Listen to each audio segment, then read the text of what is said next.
2권의 마지막 단원입니다. 그 2권의 마지막 단원은 그리스도의 그 공로에 대한 얘기를 칼빈이 이제 기독론에서 제일 마무리로 정리하고 있습니다. 그래서 그 그리스도에 대한 공로를 칼빈이 설명하기를 그리스도께서 우리를 위해 하나님의 은혜와 구원을 얻으실 만한 자격이 있다고 하는 그 말에 대한 적절성을 칼빈은 같이 옹호하고 있습니다. 그러니까 그리스도께서 하신 모든 사역의 결과로 말미암아 타락한 인간을 구원한 하나님의 뜻에 철저하게 예수께서 순종했기 때문에 하나님으로부터 은혜를 받고 또 그리스도 자신도 구원을 얻을 만한 자격이 있다라고 말을 하는 겁니다. 우리 신학부에서는 어떤 말이라도 그냥 이렇게 대충 흘려 넘어가서는 안 되겠지요.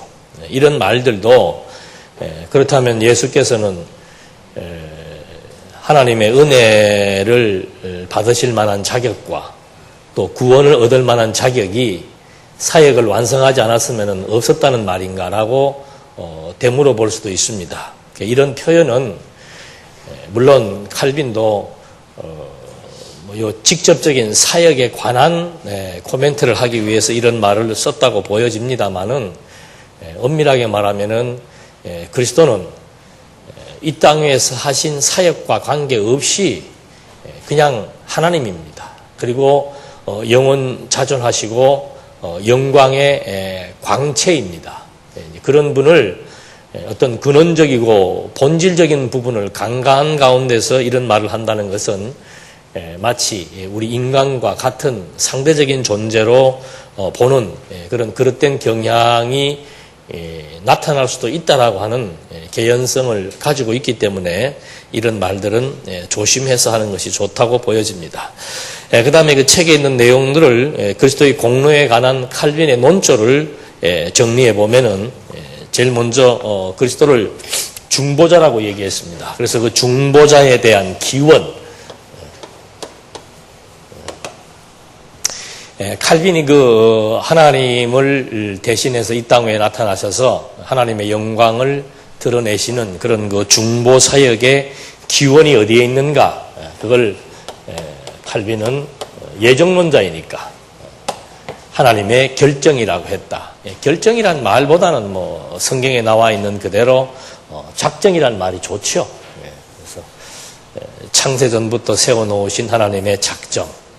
창세전이라고 하는 말은 영원한 개념을 가지고 있기 때문에 영혼에서는 언약과 성취가 하나의 맥락이고 언약과 성취의 시간적, 공간적 어떤 거리감이 없이 이미 언약과 성취는 하나의 개념으로 이해할 수 있는 그것이 영혼세계의 개념이지요. 그러니까 결정, 하나님께서 스스로 작정하신 그 작정이 이미 하늘에서 이루어진 그것을 이제 땅에서 하나하나 그리스도를 통해서 그 하나님의 작정 계획 또는 뜻 그걸 우리에게 이제 드러내신 것이다. 이렇게 이제 우리는 그리스도 사역에 대한 중보 사역에 대한 기원을 좀 더 구체적으로 말할 수 있습니다만은 칼빈은 하여튼 모든 사역은 하나님의 결정이다.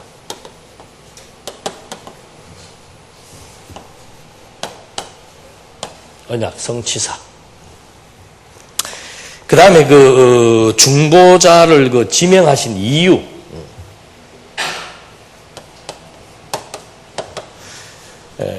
칼빈은 그렇게 얘기합니다. 예수를 중보자로 지명하신 이유가 뭔가? 그 이유는 인간의 구원을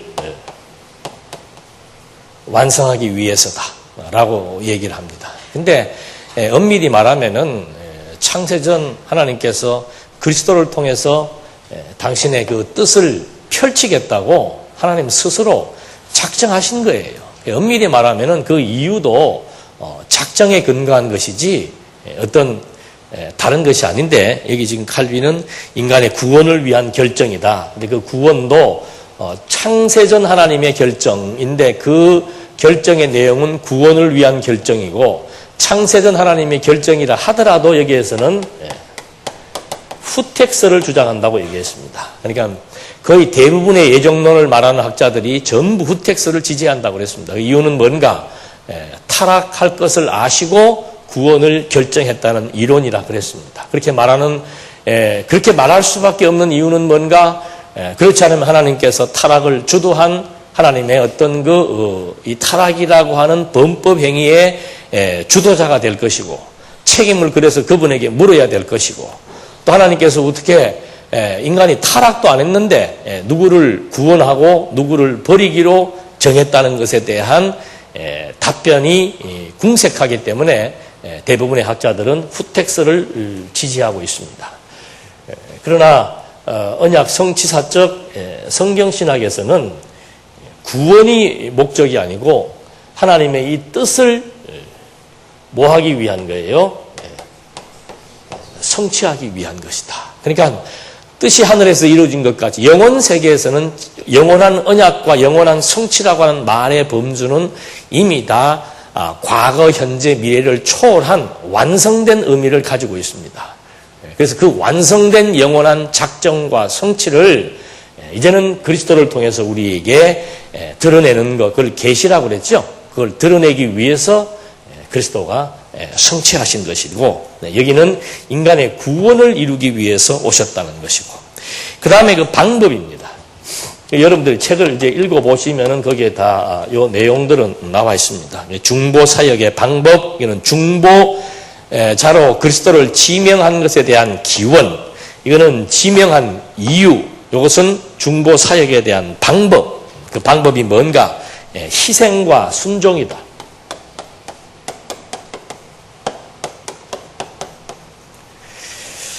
그래서 그 자유주의 신학자들이나 또는 전통 신학자들 중에서도 예수님의 그 사역을 어떻게 묘사를 하는가 하면은 그는 정말 인류를 위해서 죄가 없으신 분이 인류를 위해서 희생했다. 그리고 그는 죽기 싫었지만은 하나님의 뜻이라면은 거기에 기꺼이 순종했다. 이런 맥락 속에서 예수의 사역을 어떤 인간학적 관점에서 설명하는 경향들이 많습니다. 이런 부분도 여러분들이 왜 희생이라고 표현해서는 안 되는지, 그리고 엄밀하게 말해서 순종이라는 말이 거기에 정확하고 과연 적절한 용어인지, 이런 개념들은 여러분들이 이제 자꾸 이렇게 책들을 보시고 하면서 스스로 문제를 제기해서 그 문제를 찾으려고 하고 찾아지지 않으면은 뜻이 맞는 분들끼리 모여서 토론도 해보고 하는 이런 과정들이 우리 신학부에서는 반드시 필수적으로 진행이 돼야 됩니다. 그렇지 않으면은 여러분들의 그 실력이 절대로 향상되지가 않습니다. 공부는 물론 뭐 공부 잘하시는 분들이야 책만 훌떡 읽어봐도 확 잘합니다만은 보편적인 어떤 그 분들, 저나 여러분이나 다 IQ가 150 이상 안 되는 분들은 이게 이제 조금 자꾸 이렇게 진보적인 방법들을 동원해서 여러분들이 이렇게 적극적인 공부를 하지 않으면은 그 깊이에 대한 의미 또는 이해를 하기가 힘들다는 거죠. 이런 문제도 아주 하나의 과제로서 논문감이 되는 겁니다. 우리는 다 그리스도의 희생이란 말이 뭐 그렇게 나쁘냐? 예수님께서 하나님의 뜻에 순종했다는 것이 뭐가 그렇게 나쁘냐? 이렇게 설명할 수가 있는데 여기에서는 이제 왜 희생했는가 하면은 하나님의 진노를 어떻게 해요? 진정시키기 위해서 그리스도가 기꺼이 희생을 했고 그 다음에 인간의 죄를 제거하기 위해서 순종했다. 그러니까 하나님이 왜 진노한 겁니까? 인간이 선악을 알게 되는 열매를 먹고 타락했다는 거죠. 하나님이 지금 막 부글부글 분노하고 진노하고 계셨는데 그 진노를 좀 이렇게 진정시키려니까 예수님께서 인간을 위해서 희생, 이게 완전히 인간적인 표현 방법이에요. 희생했고 또 순종하신 이유는 인간들에게 그 부과된 그 죄에 대한 문제를 제거하기 위해서 순종했다. 이렇게 이제 설명을 하고 있습니다. 그러나 우리는 그 방법이라고 하는 것이 이렇게 희생이나 순종이라고 하는 이런 단어로 설명하기보다는 어떤 방법이라고 얘기했으면 좋겠습니까? 이런 것들이 우리가 고민해봐야 될 문제들이에요. 마지막 시간이니까 뭐 답은 알려드리게요. 답까지 안 알려드리면은 이것도 더 난해할 수 있으니까. 여러분, 우리가 신약에서 보면 사복음서 알잖아요. 사복음서의 내용이 뭐예요? 사복음서의 내용이. 한마디로 말하면은. 예. 그리스도의 심을 뭐 하는 거예요? 확증시키는 겁니다. 사복음서의 내용이. 그러니까 뭐 그 속에는 희생도 있고 순종도 있어요. 그러니까 그 사복음서의 내용처럼 아주 입체적이고 그리고 총합적으로 예수가 성취하러 왔는데 어떻게 성취했는가 방법이죠. 예수가 이 땅에 오신 것은 구원이라고 하는 지엽적인 사역이 아니고 아주 근원적이고 본질적인 하나님의 뜻을 이루기 위해서 왔다. 그럼 뜻을 이루기 위해서 오신 그분이 그 뜻을 어떻게 이루었는가? 그게 바로 그리스도 성취라는 얘기죠. 그래서 여러분들 우리가 사복음서는 뭐 다 알고 계십니다만은 그리스도 성취다 했을 때 여기 이제 요 말을 연결을 시키면은 예수가 하나님의 뜻을 우리의 논리대로 친다면 예수께서 영원하신 하나님의 뜻을 성취하기 위한 방법이 뭔가? 그리스도로 성취하시는 것이다. 그리스도가 뭐라고 그랬습니까? 그리스도. 제가 기름 부음 받은 자라는 답을 여러분들에게 지금 얻기 위해서 이 질문한 건 아니겠죠? 그거는 우리 주일학교들도 다 알아요. 그리스도 성취라고 했을 때 그리스도는 어떤 포괄적 의미를 담고 있는가? 하나님 나라의 통수권자입니다.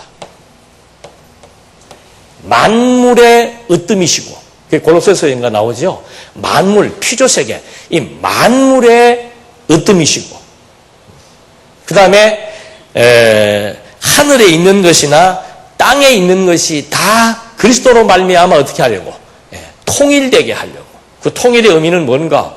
결국은 하나님 나라, 영원한 하나님 나라의 통수권자로 이미 당신의 존재를 드러내기 위한 언약에 기초해서 당신이 오셔서 지금 그리스도이심을 지금 우리에게 확정시켜주는 거죠. 그러니까 무슨 근거로 하나님의 나라의 통수권자라고 얘기하는가?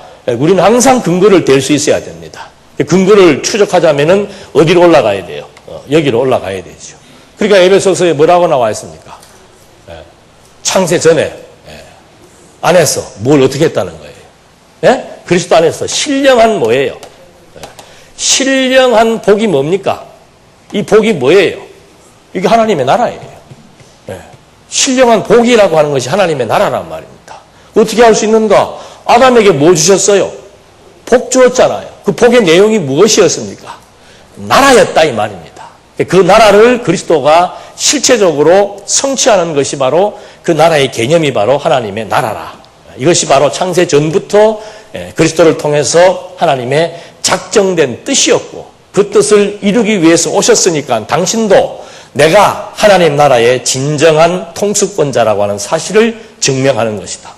그걸 증명하는 방법을 이제 구체적으로 이렇게 열거한 것이 뭡니까? 그게 사복음서예요. 그러니까 사복음서에서는 바로 이 그리스도라고 하는 그 명칭과 직접적인 관련이 있는 뭐예요? 직임이죠. 그래서 구약 성경에는 그 직임 가운데서 기름을, 그 그리스도라고 하는 그 명칭이 그 뜻이 가지고 있는 의미예요. 그럼 기름 부음을 받은 자예요. 그러니까 쉽지요. 하나님 나라의 통수권자가 그리스도인데 그 그리스도라고 하는 이름을 분석을 해보니까 그건 기름 부음 받은 자다. 그건 직임이다. 그러면 그 기름 부음을 받은 자라고 하는 그 직임이 어떤 직임이 있는가? 그거 쉽잖아요. 그 직임이 바로 무슨 직임이에요? 선지직, 왕직, 제사직이다. 그러니까 당신이 하나님 나라의 통수권자로서 선지직을 감당하시는데 그 선지자라고 하는 그 구약에서의 선지자가 하는 일은 뭡니까? 백성들에게 누구의 뜻을? 하나님의 뜻을 가르치는 게 선지자예요. 그러니까 예수님도 오셔가지고 백성들에게 뭘 소개하는 겁니까? 하나님의 뜻을 지금 하나하나 풀어주는 겁니다. 무엇을 통해서? 율법이라고 하는 걸 통해서. 구약에서는 율법을 통해서 하나님의 뜻을 전달해 준 거 아니에요. 그러니까 예수님이 오셔가지고 그 율법을 재해석을 하는 겁니다. 율법에 대한 실체적 의미를 이제 그리스도가 하나하나 설명해 주면서 하나님의 뜻으로 당신이 통수권자임을 가르쳐 주는 거죠.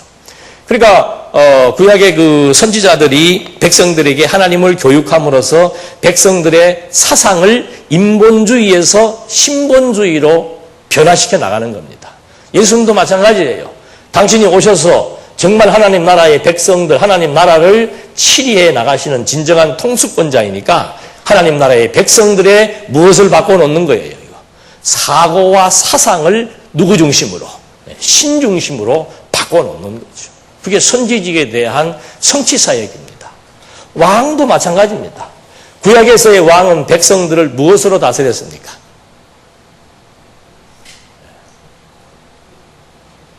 뒤에 분은 대답 안 하시더라도 앞에 분들은 대답을 좀 해주셔야지. 예? 뭐로 다스렸나 그러니까 또 얼뜻 생각이 안 날 수 있잖아요. 예. 신명기에 왕은 뭘 항상 가까이 두라 그랬습니까? 총칼을 가까이 두라? 율법을 주야로 묵상하라 그러는 거예요. 그러니까 구약의 왕들은 왕의 자격에서 제일 먼저 요건이 뭔가 하면 율법이에요. 율법. 백성을 무엇으로 다스린단 말이에요? 율법으로. 율법으로 다스린다 그러니까 또 법으로 재판해야 한다는 생각이 앞설 수 있지만 그게 아니고 율법의 본질적인 성격은 뭡니까? 백성들에게 율법을 통해서 누구를 소개하는 거예요? 하나님이 여호와이시다. 하나님이 여호와. 그거 가르쳐 주는 거예요. 그러니까 선지자의 임무나 왕의 임무나 그 의미적으로는 같은 거예요. 선지자는 백성들에게 율법을 잘 풀어서 가르쳤고 왕은 백성들을 무엇으로? 율법을 중심으로. 이걸 우리는 신정국가라고 얘기합니다. 하나님의 뜻을 중심으로 백성들을 다스려 나간다는 거죠. 그게 잠언서의 내용 아닙니까? 나라의 왕이 비록 인간이 왕의 자리에 앉아 있지만 백성들을 다스려 나가는 것은 하나님의 말씀을 통해서 하나님의 뜻으로 다스려 나간다는 거죠. 그래서 이 왕이 율법으로 백성들을 다스려 나갔던 것처럼 그리스도는 당신의 무엇으로? 말씀으로 백성들을 다스려 나가는 거예요. 그래서 이 말씀이 땅 끝까지 지금 이제 막 전파된다는 말의 의미 속에도 만유를 통일하시는, 만유의 으뜸되시는 그리스도가 이 만유를 지금 지배하고 다스려 나가는 진정한 왕이심을 우리에게 설명해 주는 것과 마찬가지입니다. 제사직도 마찬가지죠. 구약의 제사직은 백성들을 뭐 하는 겁니까? 일단 정죄하고 그 다음에 뭐예요? 사죄하는 거죠. 그렇게 해서 언약 백성들의 생명을 보호했지 않습니까? 그렇게 해서 언약 백성들을 제사로 말미암아 성별, 거룩하게 구별해 놓은 거예요. 이와 똑같습니다. 그리스도도 이 땅에 오셔가지고 당신이 정죄받고 사죄받아서 또 당신이 죽음에서 부활하심으로 말미암아 자기 백성들을 어떻게 해요? 죄와 사망에서 불러내가지고 거룩한 백성으로 성별시켜 나가는 거. 그게 무엇으로 하는 겁니까? 당신의 여기는 당신의 어떤 뜻, 말씀, 여기는 좀 구체적으로 말한다면은 생기죠, 생기. 이게 다 말씀의 의미에 다 포함되는 얘기지만 직임별로 좀 구분해서 본다면은 선지자는 하나님의 뜻, 계획을 가르치고 왕은 하나님의 뜻인 말씀을 중심으로 백성들을 다스려 나갔고 마지막 제사장은 백성들을 성별케 해서 백성들의 언약 백성들의 생명을 보호하고 보존시켜 나간 것처럼 그리스도는 바로 당신의 생기로 말미암아 죽음에서 부활하셔서 당신의 생명의 기운으로 하나님 나라의 백성들을 다스려 나갔던 것. 이것이 전부 다 그리스도를 확증시켜 나가는 마태복음을 통해서 증거되는 내용들이죠. 그러니까 지금 이런 설명 하나만 가지고도 이 희생과 순종이라는 방법론이 얼마나 지엽적인 줄을 알 수 있잖아요. 이거 다 설명 안 하더라도 신분, 그 다음 뭐예요? 사역, 본성. 이 신분도 제일 앞에 표현되는 게 뭡니까? 그 신분이 누구예요? 아들이에요. 아들. 하나님의 아들. 그러니까 하나님 나라의 통수권자이니까 하나님 나라는 누가 다스리게 되어 있습니까? 하나님의 아들이 다스리게 되어 있는 거예요. 근데 하나님의 아들이라는 것을 우리에게 하나님의 아들로 오심을 확정시켜 주시려고 그러니까 어떤 표시가 필요한 거죠. 그래서 옛날에 임금님이 거지 옷을 입고 이렇게 민간 시찰을 나갔던 것처럼 하나님의 아들이 이 땅에 왔을 때 어떻게 온 겁니까? 완전히 버림받은, 약하고 버림받고 죄인의 모습으로 와서 당신의 모습을 보여주었다가 나중에는 정반대로 가장 영광스러운 모습으로 드러내시는 신분상의 변화를 통해서 당신이 하나님 나라의 통수권자라서 하나님의 아들이라고 하는 사실을 우리에게 확증시켜 주는 거죠. 이 직임을 통해서는 하나님 나라의 권세를 우리에게 보여주는 것이고, 신분을 통해서는 당신이 하나님의 아들임을 지금 보여주는 것이고, 누가복음에서의 사역은 무엇을 하는 사역입니까? 하나님의 나라를 완성시키는 사역이에요. 그 방법은 구속이죠. 구속 사역을 통해서 하나님의 나라를 지금 이렇게 완성시키는 사역이죠. 그러니까 누가복음에서는 바로 하나님의 나라 자체를 이제 당신이 세우심으로 말미암아 그리스도이심을 확증시켜 주시는 것이고, 그의 본성은 뭡니까? 하나님하고 동등된 뭐예요? 신성이죠. 이건 곧 하나님이라 그 말입니다. 그러니까 하나님 나라의 통수권자이신 그리스도, 그분을 직임을 통해서 그분이 가지고 있는 권세, 선지자, 왕, 제사장으로서의 권세가 무엇인지를 성취하심으로 확증시켜 주셨고, 그분이 하나님의 아들이심을 신분의 극단적인 변화 과정을 통해서 그리스도이심을 통해서 확증시켜 주셨고, 바로 그냥 하나님의 나라에 대한 사역을 하나님의 아들이 하나님의 나라를 완성하심으로 말미암아 당신이 바로 그리스도이심을 우리에게 확증시켜 주셨고, 그리스도는 하나님 나라의 통수권자이기 때문에 바로 그냥 하나님하고 동등된 신성, 신이라 이 말이에요. 그러니까 요한복음도 참 재밌는 게, 이런 모든 내용들이 무슨 근거로 그렇게 얘기하느냐고, 제가 과거에도 한번 여러 차례 이런 강의를 많이 했습니다만은, 저는 일제에도 그런 말씀, 저는 연구하는 스타일이 뭔가 하면은, 아무리 좋은 명제라도 그냥 수긍하지 않습니다. 직임에 의한 성취면은 왜 마태복음이 직임에 의한 성취인지를 어떻게 해야 돼요? 여러분들 스스로가 확인해야 돼요. 그러니까 누가 조금만 다른 각도에서 질문을 하면은 답변을 못하는 이유가 뭔가? 본인들이 그것이 이 글을 쓰신 저자야, 당신이 지금 막 창세기부터 시작해가지고 쫙 논증해 오는 과정상에 있어서 분명한 이유, 근거, 목적 다 가지고 있으니까 이렇게 서술해 내려갔습니다만은, 그 다음에 우리는 그 책을 가지고 공부를 할 때는 반대로 귀납법적으로 어떻게 들어가야 돼요? 이 원리가, 연역법으로 계시된 원리가, 증거된 내용이 사실인지 아닌지를 해야 돼요? 하나하나 따지고 들어가야 되는 거죠. 그래서 공부를 그렇게 하는 거예요. 지금도 여러분들 만약에 왜 마태복음이 그리스도에 관한 직임이냐라고 물었을 때 확 떠올라야 되는데 표정으로 봐서는 그렇게 확 떠오르는 분이 많지는 않은 것 같아요. 마가복음도 마찬가지고요.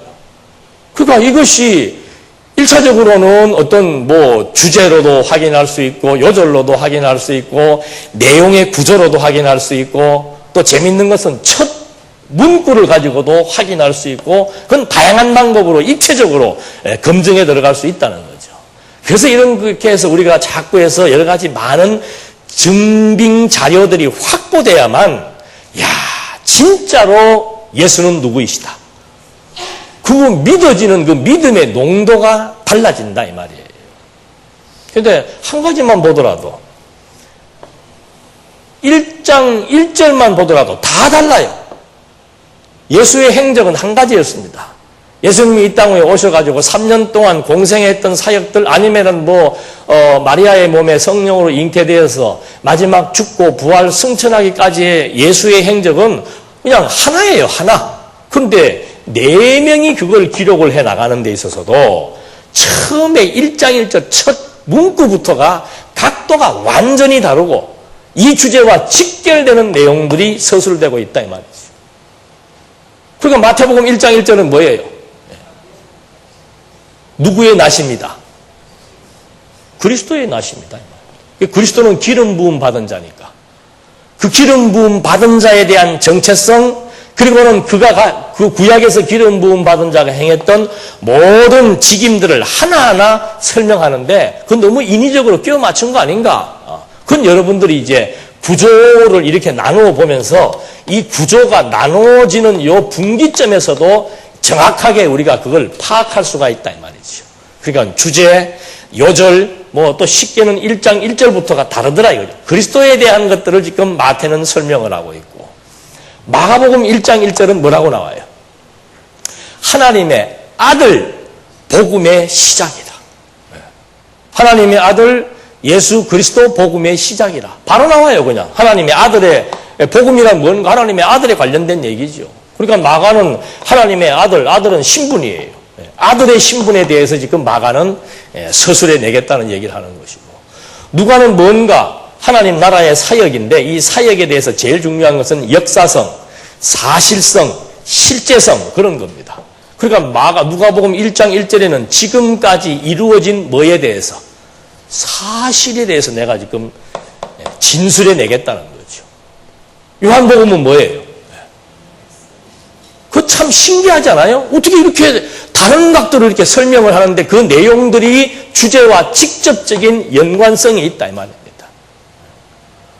예수를 갖다 여기서는 전부 그리스도라고 하는 것, 하나님의 아들, 그 다음에 그의 모든 행적이 사실이라는 거. 여기는 바로 그냥 그는 누구이다? 말씀이다. 태초부터 누구하고 있었다? 하나님과 같이 있었고 그가 곧 하나님이시다. 그걸 설명하고 그가 하나님이라고 하는 사실, 그의 신성을 설명하기 위해서 끌어오는 내용이 뭡니까?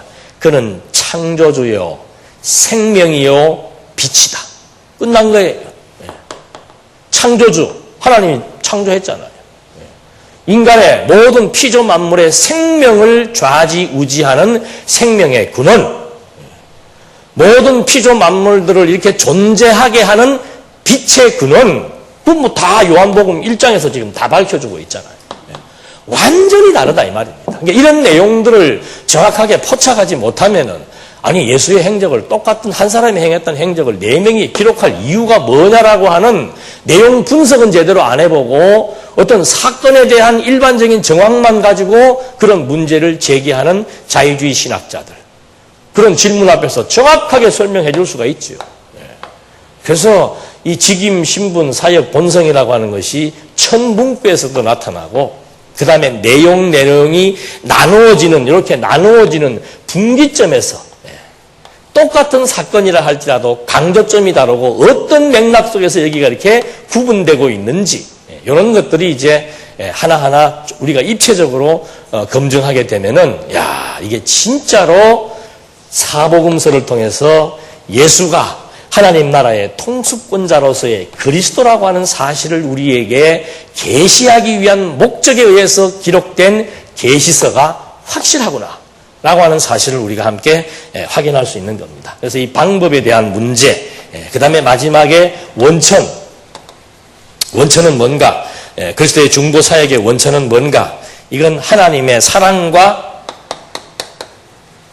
그리스도에 관한 믿음에서 출발한다. 이렇게 설명을 하고 있습니다. 이건 뭐 엄밀하게 말하면 하나님의 사랑, 믿음 이런 용어보다는 정말 신학적으로 얘기한다면은 계시라고 보는 게 맞죠. 원천은 뭔가? 하나님, 당신 자기 계시예요. 당신의 존재를 우리에게 하나님의 본체의 형상과 영광의 광채를 우리에게 드러내기 위해서 어떤 방법으로 그 드러내는 것이 하나님의 뜻인데 그 뜻을 성취하셔서 어떻게 예수가 그리스도라고 하는 것에 대한 종합적이고 입체적인 이런 확정 방법에 의해서 진짜, 그러니까 사복음서 공부하거나 뭐 신약 성경 공부하면은 결론이 뭐가 나온다 그랬어요? 사복음서의 결론, 신약 성경 전체의 결론, 그건 뭐예요? 하나밖에 없어요. 이게 수학 공식하고 똑같은 거예요. 이게 수학은 논리다. 성경도 논리예요. 그러니까 이게 논리적으로 이게 잘 개진될 때라야 우리의 두뇌도 명쾌함을 느끼고 그게 점점 빠져들어가고 몰입될 수 있다 이 말입니다. 사복음서도 예수가 그리스도이심, 뭐 그 이후에는 사도행전부터 계시록까지도 예수가 그리스도이심을 우리에게 확정시켜준다. 그럼 이제 왜 하면은 그게 이제 원천과 결부되는 얘기예요. 왜 예수가 이 땅에 오셔서 구약의 언약을 성취하셨는가? 1차적으로는 당신이 누구인 것을, 그리스도인 것을 우리에게 확증시켜 주시는 것이고, 근본적으로는 이 하나님의 뜻을 통해서 하나님의 영원하신 존재, 이걸 우리에게 확증시켜 주는 거죠. 그래서 예수님이 요한복음 같은 데서는 그런 말을 많이 해요. 나를 본 자는 누구를 본 자다? 하나님을 본 자다. 그리고 항상 요한복음의 특징은 이 유기적인 관계입니다. 하나님께서 나를 보내셨고, 왜? 하나님의 뜻을 이루기 위해서 나를 보내셨고, 너희들은 바로, 이건 성도지요. 교회. 너희는 내 안에 있다. 내가 하나님 안에 있는 것처럼 너희도 내 안에 있고, 나는 하나님께로부터 보냄을 받았고, 너희는 나로부터 보냄을 받았고, 이런 식으로 전부 유기적인 관계. 그래서 이 그리스도가 이 관계를 통해서 당신이 곧 하나님이심을 증거함으로 말미암아 영원하신 하나님의 본체에 대한 존재를 우리에게 확증시켜 나가는 것. 그러니까 이 성경신학이라고 하는 것은 말 그대로 계시적 관점입니다. 하나님의 뜻으로부터 시작해서 그 뜻을 성취함으로 말미암아 영원하신 하나님의 존재를 확증시켜 나가기 위한 해석학적 체계, 그것이 언약과 성취라 이 말이죠. 뭐 아까 어제도 김규현 목사님하고도 그런 얘기했습니다만, 지금 지난번에 왔던 우리 한국에서 포럼했던 그 신학자들, 아마 목사님이 11월 달에 만나러 간다고 그랬는데, 그분들이 지금 추구하는 방향이 뭔가? 성경을 어떻게 보자? 통째로 보자. 이건 참 답답하리로 봤을 때는, 우리는 주일학교 애들부터 가르치는 것이 성경이 통이라는 것부터 시작해서 가르치고 있는데, 21세기를 이끌어 나가는 복음주의 신학자들이 모여서 하는 지금 그 슬로건이 뭔가? 성경을 통째로 연구해보자라고 하는 그것이 지금 하나의 명제예요. 내용은 아직 확인이 안 됐다는 거죠. 그때 이 언약과 성취라고 하는 이 원리에 의해서 이 성경을 진짜 한눈에 이렇게 조망해서 논리적 통일성을 확보하고, 그 논리적 통일성을 통해서 예수가 그리스도라는 사실에 대한 확증을 갖게 되고, 그리스도에 대한 확증이 딱 서니까 눈에 보이지 않는 하나님의 영광이 보이고, 만져지지 않는 하나님의 존재가 실제로 존재한다라고 믿어지는 그 믿음에 대한 확신, 이것이 우리의 뭘 바꿔 나가는 거예요? 가치, 사상, 이걸 바꿔 나가는 거예요. 그러니까 이건 정말 언약 성취사적 성경신학은 단계적입니다. 하나하나 치밀하게 과정을 밟아서 마지막 맺어지게 되는 열매는 뭔가? 인본주의에서 신본주의로 바뀌어지는 사상의 변화, 그 다음에 세속적 가치에서 하나님 나라의 가치를 두게 되는 가치의 변화, 이것이 이제 그 다음에 우리 삶의 목표를 설정하게 만들어 나가는 겁니다. 이 목표가 뚜렷하게 설정되었을 때 우리에게는 이제 정해진 뭐가 있어요. 바울이 그러잖아요. 나에게 달려갈 뭐가 있다. 길이 있다. 그 나의 달려갈 길을 나는 어떻게 했다? 흔들리지 않고 방황하지 않고 이것이 좋을까 저것이 좋을까 갈등 느끼지 않고 어떻게 왔다? 한 길을 달려왔다 이 말입니다. 진리와 함께 선한 싸움을 싸우면서 한 길을 달려왔다. 그리고 내가 믿음을 지켰다. 무슨 믿음? 하나님 존재에 대한 확증이에요. 하나님은 살아계신다. 영원한 하나님 나라의 통수권자가 그리스도라고 하는 것에 대한 믿음의 확신, 그걸 잊어버리지 않고 끝까지 자기의 삶의 목표를 향해서 질주할 수 있는 것. 지금 이 과정에 의해서 사상의 변화, 가치관의 변화가 우리한테 이렇게 구체적으로 정립되지 않으면은 우리의 삶인 자체가 의미가 없어지고 재미가 없습니다. 그래서 그 단계로 우리가 이렇게 성장하지 못하면은 그냥 어떤 면에서는 전통적으로 신앙생활하는 교인들보다 더 무미건조하고 재미가 없을 수가 있어요. 왜? 그 사람들은 수준 낮은 신앙이지만 그래도 여기다가 뭐라도 갖다 놨어요. 밴드라도 갖다 놓고 일주일에 한 번씩 교회 나와서 뭐예요? 스트레스라도 풀어요. 뭘 부르면서? 예? 찬양하면서. 그 다 눈 감는 이유가 뭡니까? 감정 몰입하는 거예요. 쌓인 스트레스 막 부르면서 막 노래 부르면서 눈물도 흘리고 막. 예. 그리고는 막 죽기 살기로 어떻게 해요? 예. 봉사하는 거예요. 왜? 이 땅 위에서 무엇을 얻기 위해서? 예. 추구하는 내 욕망이 추구하는 것을 쟁취하기 위해서 열심을 낸다 이 말입니다. 그게 나름대로는 그냥 열심 내고 나름대로는 스트레스도 풀고 나름대로는 막 몰입해서 물론 중간중간 허탈하고 좌절하고 그런 경우들도 있겠습니다만은 그 나름대로는 그래도 반짝반짝거리면서 재밌게 산단 말이에요. 근데 이제 이 30년 세월을 지나오면서 지금 과거를 점검해보고 지금 현재를 점검해보면은 우리에게는 뭐도 없을 수가 있습니까? 물론 여기 참석하시는 신학부 과정에 계시는 분들이야 다 이제 단계가 있으니까 상관이 없겠습니다만은 많은 분들은 지금 여기에 대한 공감대가 형성되지 않고 사상의 변화와 가치관의 변화가 지금 딱 바뀌지 않으면은 우리는 정말 재미가 없는 거예요. 왜? 이것도 처음 말씀 들을 때나 재밌지. 안 그래요? 처음 말씀 접했을 때나 막 2년 동안, 3년 동안 정신 나간 사람처럼 그냥 앉으나 서나 그냥 말씀하고 듣고 그러다가 우리 그런 거 많이 보잖아요. 막 설치는 사람 보면 저 사람은 뭐다. 말씀 들은 지 얼마 안 됐다. 그럼 말씀 들은 지 10년 되면은 무건수행 해야 됩니까? 안 그래요? 말씀 들은 지 10년 차, 20년 차 되는 사람은 무건수행하고 와도 와는 건지 가도 가는 건지 그러고 살아야 되는 거예요? 성경은 그렇지 않잖아요. 바울이나 베드로나 이 하나님에 대한 존재 확증에 대한 깊이가 깊어질수록 어떻게 해요? 그 열정은 목숨을 버리는 데까지 이르러나가는 열정이 나타나게 되는 거죠. 그게 믿음의 행위란 말입니다.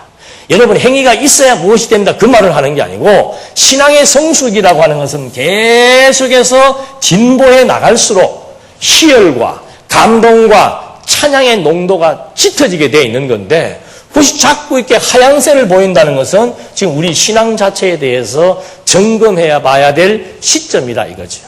그러니까 자꾸 관심이 다른 데 있는 거예요. 그래서 요즘은 누가 그런 말을 해요. 우리 말씀 운동 안에 유사품이 많더라. 말씀을 가르치는 사람도 유사품이 많고 가르치는 거 보면 언약 성취는 얘기하고 예수는 그리스도를 얘기를 하는데 내용을 들어보면 일반 전통신화하고 별 차이도 없고 이런 유사품들이 많다 그러고 여러분들이 체크해야 돼요. 그 다음에 성도들 중에서도 유사품이 너무 많은 거예요. 말씀 듣고 좋아하는 거 도리어 또 측은하게 여기기도 하고 좀 지나봐라. 별거 아니다 이거죠. 이거 큰 병이에요. 큰 병. 그래서 이건 어떤 얘기를 한다고 해서 되는 것은 아닙니다만은 정말 우리가 기독교 사상으로 신중심의 기독교 사상으로 무장되고 정말 세속적 가치를 초월해서 영원한 하나님 나라가 내 삶의 의미라고 지금 딱 판단이 되어져 가지고 그것을 위해서 직장생활도 그것을 위해서 정말 가정생활도 그것을 위해서 사회생활도 한다라고 하는 그런 어떤 삶의 초점이 정확하게 설정되지 않으면은 똑같이 이 세속에 함몰되어져서 고통과 번민과 좌절 속에 살 수밖에 없다는 것. 이것은 높아심에서 그냥 드린 말씀입니다. 그러니까 저런 너무도 확연하게 다루고 너무도 확실한 이 진리의 내용이 정말 우리에게 어떤 효용적 가치가 있는지에 대해서 우리가 점검해 보지 않으면은 이건 그냥 진리가 진리일 뿐이지 나하고 상관없는 거죠. 나하고 상관없는 진리 그거 무슨 필요가 있습니까? 아무 의미 없는 거죠. 이런 맥락 속에서 지금 칼빈이 이제 17장까지의 내용에서 이렇게 하나하나 정리를 해뒀는데 오늘 마지막 시간이니까 17장 전체 내용을 한 번 더 점검해 보도록 하겠습니다. 17장은 칼빈은 그렇게 다룹니다. 기독론인데 그리스도에 관한 내용을 지금 칼빈이 다루는데 여러분 같으면 그리스도에 관한 내용을 다루려면 뭘 중점적으로 다뤄야 됩니까? 두말할 거 없잖아요. 이 그리스도에 대해서 중점적으로 다루어야 돼요.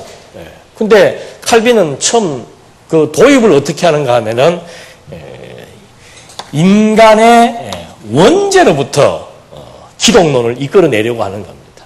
타락한 인간, 하나님의 형상대로 창조했는데 인간이 죄를 지었다. 그리고 그 다음에 나타나는 것이 율법을 또 등장을 시킵니다. 왜 율법을 등장시키는가? 율법에는 무슨 기능이 있으니까? 정죄의 기능이 있으니까. 그러니까 저도 과거에 신학교 다닐 때 지금도 잊어버리잖아요. 구약은 율법이고 신약은 복음이고. 그래서 구약은 율법이니까 공이고 신약은 복음이니까 뭐다? 사랑이다. 이게 반대 개념이에요. 옛날에 과거에는 말씀을 접하기 전에 신학교 다닐 때는 그렇게 배워왔었고 지금도 학교에서들 다 그렇게 가르칠 거예요. 그러니까 원죄, 타락이죠. 타락한 인간에 대한 죄를 정죄하기 위해서 율법을 도입을 해서 그 율법에 의해서 이제 이게 내가 사형선고 받았다는 사실을 알게 해서 누구를 향하도록 그리스도의 구원을 소망하도록 만드는 이것이 기독론의 논리예요. 그러니까 결국은 기독론이라고 하는 것이 말이 기독론이지 누구를 위한 겁니까?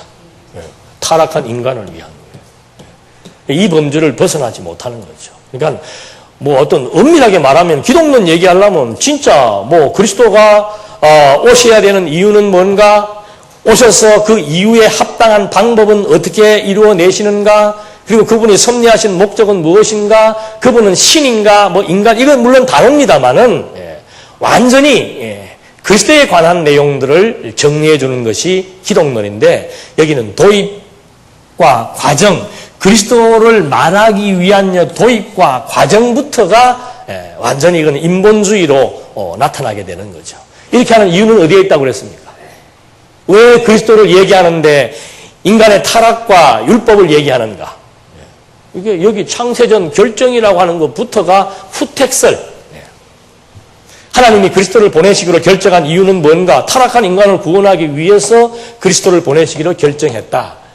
이 명제적 신학이 결국은 모든 이론을 인간에게 초점을 맞추어서 전개하도록 만들어 나가는 인간학에 불과하다 이 말이죠. 그러면 우리 신학은 그 기독론을 설명하려면 도입을 무엇으로부터 해야 되겠습니까? 이렇게 도입하는 게 아니고 뭐로부터 도입해야 되는 거예요? 왜? 영원한 하나님의 뭐부터? 작정부터. 그래야 그리스도가 반드시 오셔야 되는 이유와 목적이 분명해지고 그 목적에 의해서 드러난 결과 하나님 계시의 목적과 연결이 되는 거예요. 아니, 창세전부터 하나님은 여기 나오잖아요. 창세전부터 하나님은 당신의 뜻이 그리스도로 말미암아 하나님의 나라를 세우시겠다는 거, 그것이 당신의 뜻이었다 이 말이죠. 그 뜻을 아담에게 언약해서 아담에게 그 뜻을 보여주고, 그 아담은 오실 자의 표상이니까 둘째 아담 그리스도를 통해서 이 영원한 하나님의 나라를 그리스도가 성취하실 것이다. 그 성취하실 방법은 무엇인가? 이렇게 해서 그리스도가 성취했으므로 진짜로 예수는 창세전 하나님께서 세우신 하나님 나라의 주체로서의 그리스도가 너무도 분명하고 명증하다. 그걸 확인시켜 준 것이죠. 그러므로 하나님은 지금도 살아 계신다라고 해서 하나님의 뜻으로부터 시작해서 뜻의 성취, 그리고 성취의 결과로 나타난 하나님의 존재 확정. 그래서 이걸 우리는 신론과 결부된 기독론임을 말하는 것이고, 칼빈은 인간론과 결부된 기독론을 말하는 것이고, 결과가 완전히 달라지는 거죠. 그래서 여기는 결과가 인간의 구원으로 맞춰지고, 우리는 결과가 뭐로 맞춰져요? 하나님의 존재 확증, 하나님의 영광을 발견하게 되는 것으로 맞춰지니까 하나님의 영광을 찬양하게 되고, 칼빈은 구원에 대한 영광을 찬양하게 되는 것이고, 똑같이 찬양을 해도 나 구원해 주었으니까 감사합니다를 찬양하는 것이고, 언약 성취사적 맥락에서의 찬양은 뭐예요? 우주와 내 구원뿐만이 아니고 이 우주와 만유를 통해서 거기에 드러난 하나님의 영광을 지금 뭐 하는 겁니까? 찬양하게 되는 거죠.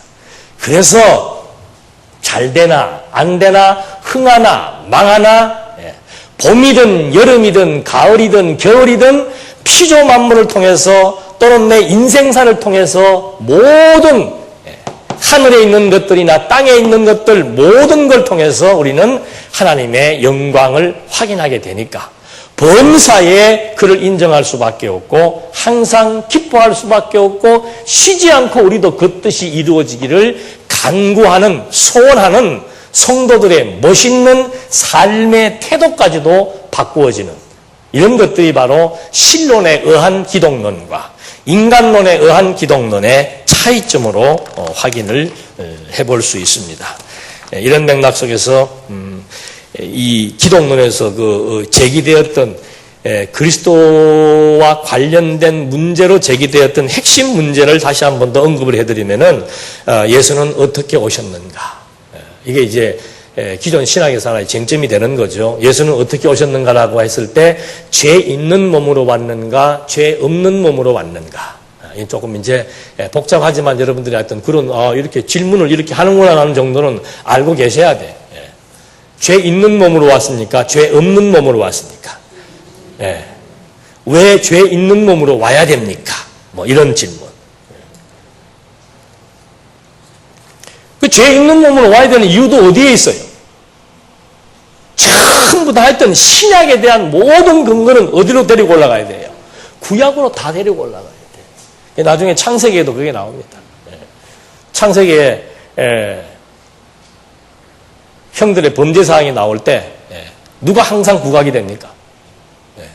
유다와 형들의 공범죄, 유다의 단독 범죄, 유다가 아주 그냥 표면에 등장을 하게 되는 거죠. 왜요?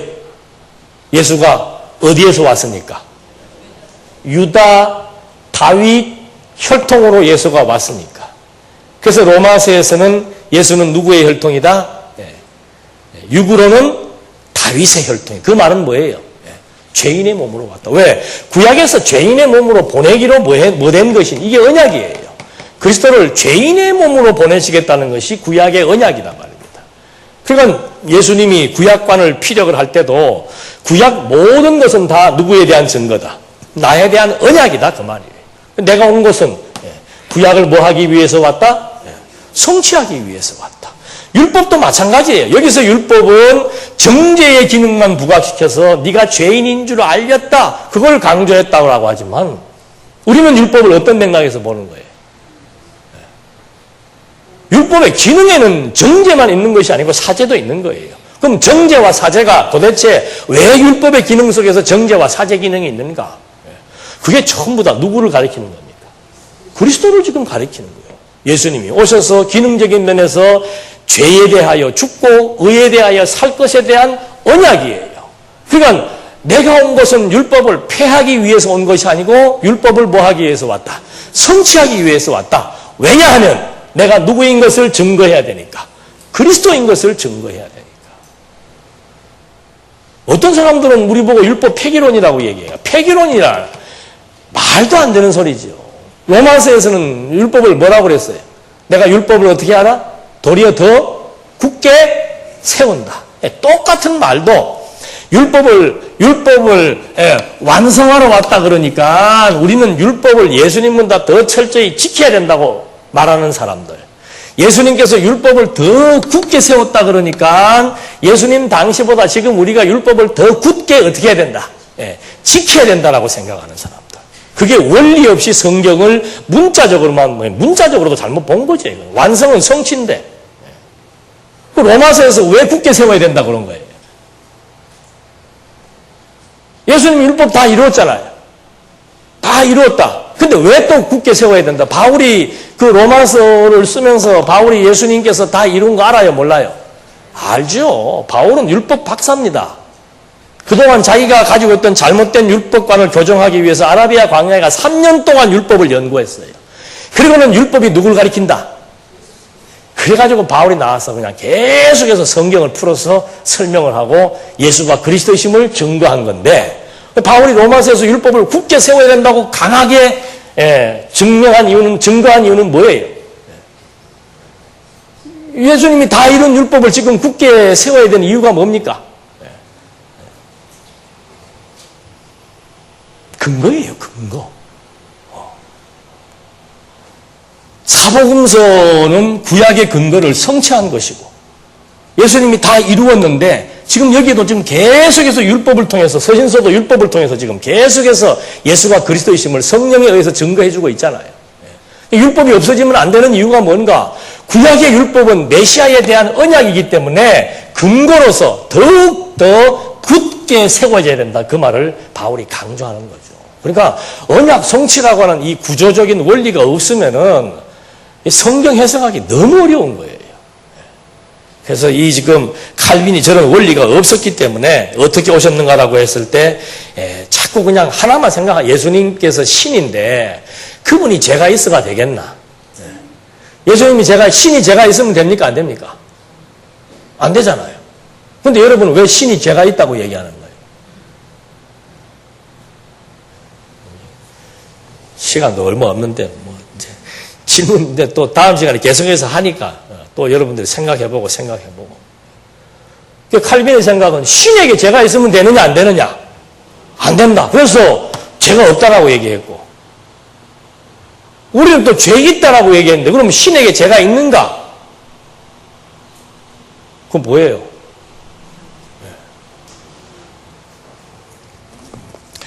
그런 문제. 이건 아마, 이거 궁금하신 분들은 화요일날 오세요. 오셔서. 화요일날 또 기독론 또 하니까. 그 다음에 신에게 죄가 없다면은 언제 죄인이 되었는가? 십자가 도상에서 죄인이 되었다. 왜?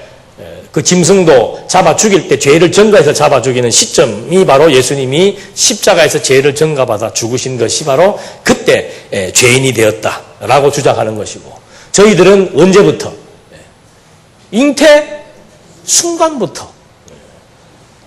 근데 성령으로 잉태됐는데 왜 죄가 있느냐? 다 말씀드렸으니까 제가 또 이렇게 반문해서 지금 질문만 드립니다. 그 다음에 이제 왜 오셨는지에 대한 문제. 아까는 여기 죄인을 구원하기 위해서 왔다. 우리는 그게 아니다. 그 다음에 구속자의 기능, 죽음과 부활이다. 우리는 죽음과 부활뿐만이 아니고 무엇이다? 잉태로부터 부활 승천에 이르기까지 그리스도의 모든 총체적인 맥락에서 예수가 그리스도이심을 우리는 입증하려고 한다. 이런 중요한 질문들이 있습니다. 이렇게 해서 결국 저렇게 처음에 도입한 것처럼 마지막 결론, 기독교 강론 2권의 결론에서도 인간의 원죄와 관련되어져서 인간의 자유의지와 하나님의 절대 주권이라고 하는 걸 가지고 이제 마무리를 지었고요. 하나님, 칼빈은 인간의 자유의지에 의해서 타락했다라고 하니까 우리 입장에서는 아니다, 하나님의 절대 주권 역사다라고 말하는 것이고, 두 번째, 율법이 생활의 규범이라고 주장하는 칼빈에 반해서 성경신학은 생활의 규범이 아니고 계시의 방편이라고 주장을 하는 것이고, 이 기독론은 인간의 구원을 위한 것이다라고 칼빈이 말하는 반면에 우리 성경신학은 그리스도 증거를 위한 계시적 관점이라고 마무리해서 이제 간략하게 서술하면서 2권을 마치게 된 것입니다. 다음 시간부터는 3권을 하게 되는데, 3권의 내용에서도 지금 드린 질문에 대한 내용들은 지속적으로 연관되어져서 나오고 있습니다. 그런 질문 내용들을 여러분들이 잊어버리지 마시고 기억하셨다가 강의 도중에 나올 때 이제 들으시면은 정확하게 이해가 될 것입니다. 기도하시겠습니다.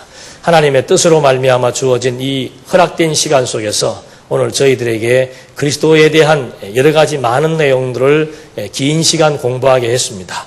이제 칼빈이 저술했던 기독교 강론 2권을 통해서 어째서 예수가 그리스도이신지에 대한 내용들을 함께 살펴보면서 우리에게 주어진 시간의 의미, 삶의 의미 깨달아 나갈 수 있도록 인도해 주시옵소서.